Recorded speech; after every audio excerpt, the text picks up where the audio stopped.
Hello, my friends. Welcome to Made for Messiah. Are you a disciple of Jesus Christ? What does it mean? First of all, mathetes in Greek means student or learner, someone who is devoted and follows that teacher. It's mentioned 269 times in the four Gospels and the book of Acts. But let me ask you, are we disciples? Now, I could ask people in the church and you'd probably get all types of answers. Let us just go to what Jesus said. Luke 14:33. Are you ready? Any of you who does not give up everything he has cannot be my disciple.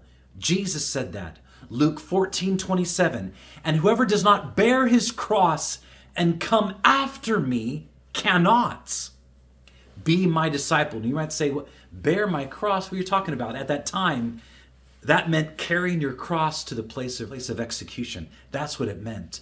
So Jesus was saying, are you willing to suffer loss for me? Are you willing to suffer loss for me? A loss of a friend, a loss of a relationship, a loss of a job, a loss of money, loss of family for the sake of me, even the loss of your life. Are you willing? That is truly a mark of the true disciple. Matthew 16:24. Listen, this is very interesting.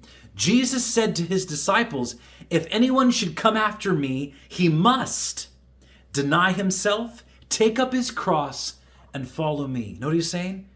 You must be willing to deny yourself the things you want, your plans, your passions, your will. For what? My will, God's will, his plans, his desires.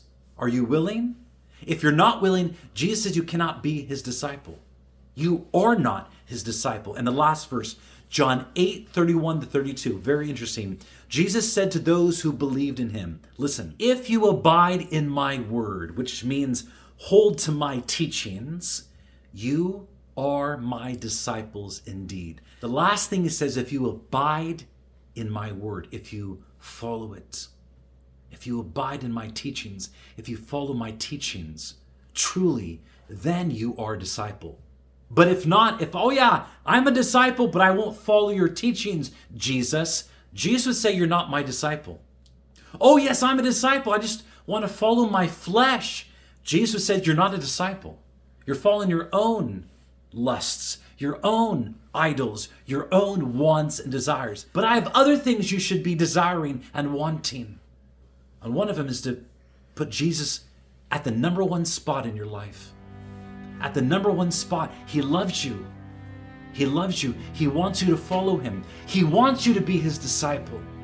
He's not trying to exclude people. He's trying to include them.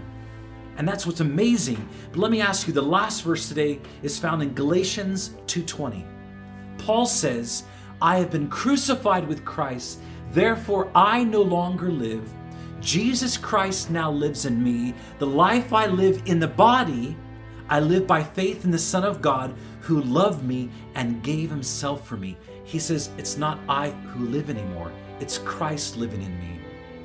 His way, his words, his will, not my own. Why would Paul do that? Because Christ gave himself to save Paul from hell, save Paul from sin. And he says, yes, I'm willing to be his disciple. As we know, Paul was beheaded for his faith. He didn't waver at the end. He kept the faith. We can do the very same thing. Follow Christ, be his disciple, and learn from him his ways, his words, his will. Let it be our own. God bless you.